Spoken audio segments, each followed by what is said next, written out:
I have logged the message exactly as the regulations require. Every reference number matches, yet it still waits on my desk. Another bundle leaves before this one does, and I cannot change the order. I lock the cabinet, wondering whether a single unread file can remain unnoticed tomorrow. A wartime message did not have to be destroyed to disappear. It could remain exactly where it belonged, stamped, logged, and filed according to every regulation, while the circumstances that gave it meaning quietly slipped away. Somewhere inside the growing mountains of paper that sustained Britain's war effort, one routine communication waited for attention that never came. The man who recorded it was neither a cryptographer nor a senior officer. He was a code clerk whose daily work rarely extended beyond forms, registers, and distribution lists. His name appeared on almost no operational histories, yet one overlooked file reflected the fragile reality of wartime administration, where even the most disciplined organizations could lose sight of information that arrived at precisely the wrong moment. By the spring of 1944, Britain had become one of the largest administrative centers of the Allied war effort. Millions of documents moved between headquarters every month. Signals arrived by wireless, teleprinter, dispatch rider, and courier aircraft before being copied, classified, indexed, and redistributed across an expanding network of commands. 12. Every military operation depended not only upon soldiers, sailors, and airmen, but also upon an invisible system of clerks, typists, code personnel, and filing specialists who transformed scattered information into organized decisions. At a communications office attached to an administrative headquarters in southern England, 28-year-old Harold Mercer reported before dawn each morning.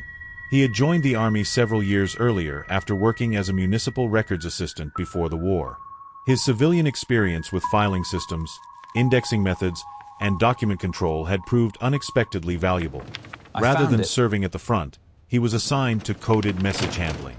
His office occupied a brick building that had once belonged to a county government department. Blackout curtains covered every window. Steel cabinets lined the walls from floor to ceiling. Typewriters clicked almost continuously during daylight hours, while teleprinters produced long strips of paper carrying encrypted traffic from commands across Britain and the European theater. Mercer's duties appeared remarkably ordinary. Incoming coded signals arrived with routing instructions attached. Once decrypted by authorized personnel, they entered the administrative chain. Mercer verified reference numbers, confirmed classification markings, recorded receipt times, assigned distribution codes, and ensured that each document reached the proper office. Every movement generated another notation in another ledger. Errors in filing were treated seriously, though most involved little more than misplaced paperwork or duplicated references. Staff members understood that operational information often lost value within hours. A delayed weather report could become meaningless before lunch. A convoy schedule might already have changed by the time another headquarters received confirmation. Accuracy mattered, but speed mattered just as much. By May 1944, the growing preparations for the invasion of Western Europe placed extraordinary pressure upon communications personnel throughout southern England. Hundreds of additional signals arrived every day. Temporary staff augmented experienced clerks. Security restrictions multiplied. Distribution procedures became increasingly complicated as planners attempted to conceal operational intentions while ensuring that essential information reached the correct recipients. Every document carried markings indicating precisely who should receive it. Some required immediate delivery. Others followed routine administrative channels. Mercer learned to recognize urgency not from dramatic wording but from subtle details. Additional routing stamps, unusual priority codes, or signatures from particular directorates often indicated that seemingly ordinary messages deserved immediate attention. Late one rainy afternoon in the final week of May, another signal entered the office. Its format appeared routine. Originating from a coastal monitoring organization, it summarized observations collected during recent patrol activity in the English Channel. Such reports rarely attracted attention outside intelligence sections responsible for compiling broader assessments. Mercer checked the reference numbers against the incoming register. Everything matched. The message received its classification stamp. Its arrival time entered the ledger. Its distribution list identified several intended recipients. Nothing appeared unusual. The document joined dozens awaiting collection by internal couriers assigned to different offices within headquarters. Normally, The process required less than an hour. That evening, however, circumstances began interfering with routine procedures. An unexpected inspection temporarily halted movement between secure rooms while classified holdings underwent inventory verification. Simultaneously, communications personnel received additional encrypted traffic concerning transportation priorities associated with the approaching invasion. Senior officers requested immediate handling of operational directives that naturally displaced lower priority paperwork. Mercer watched growing stacks accumulate upon his desk. Each represented another completed administrative step awaiting physical transfer. Near sunset, one courier reported illness and left duty early.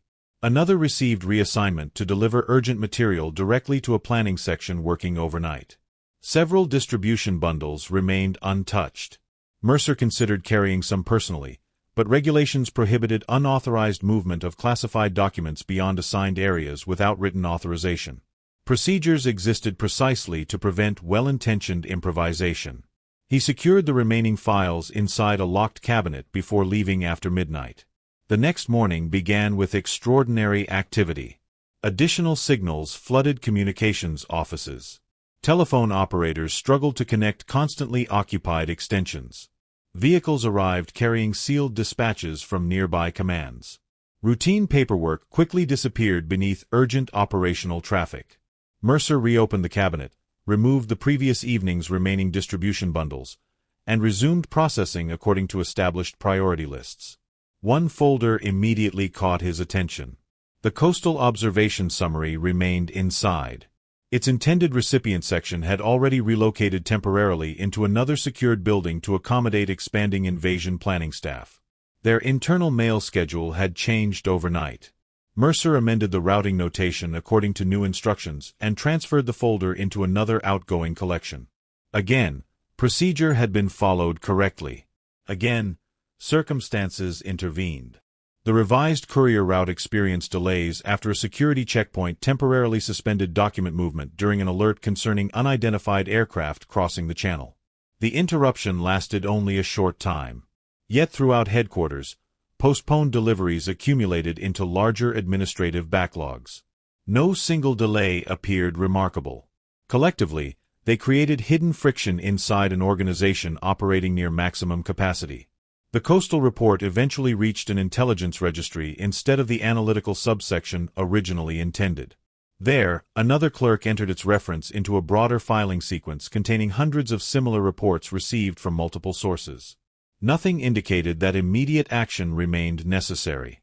No missing signatures suggested an error. No alarm sounded.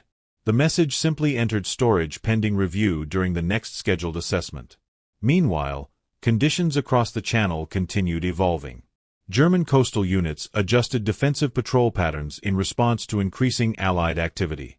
Small reconnaissance observations accumulated gradually. Each individual report revealed little. Combined carefully over time, they sometimes exposed developing patterns. The overlooked document contained one such observation. It described an unusual concentration of temporary signal activity detected near a sector receiving comparatively little previous attention. Standing alone, the information appeared inconclusive. Combined promptly with several later reports arriving through different channels, analysts might have recognized that certain German communications detachments had quietly repositioned equipment supporting defensive coordination. The observation did not reveal invasion plans. It did not expose Allied secrets. Nor would it have altered strategic decisions. It simply represented one additional fragment contributing to a larger intelligence picture. Unfortunately, that fragment remained absent when analysts assembled their summaries. Weeks passed. Operation Overlord commenced on June 6, 1944. Across Normandy, Allied forces established fragile beachheads under intense resistance. Back in England, communications offices continued operating without interruption. Mercer rarely learned operational consequences connected to documents passing across his desk. Security compartmentalization ensured that clerical personnel understood only their immediate responsibilities. His daily routine scarcely changed. Incoming traffic, registration, distribution, verification, filing. Another ledger completed. Another cabinet filled. Another shift ended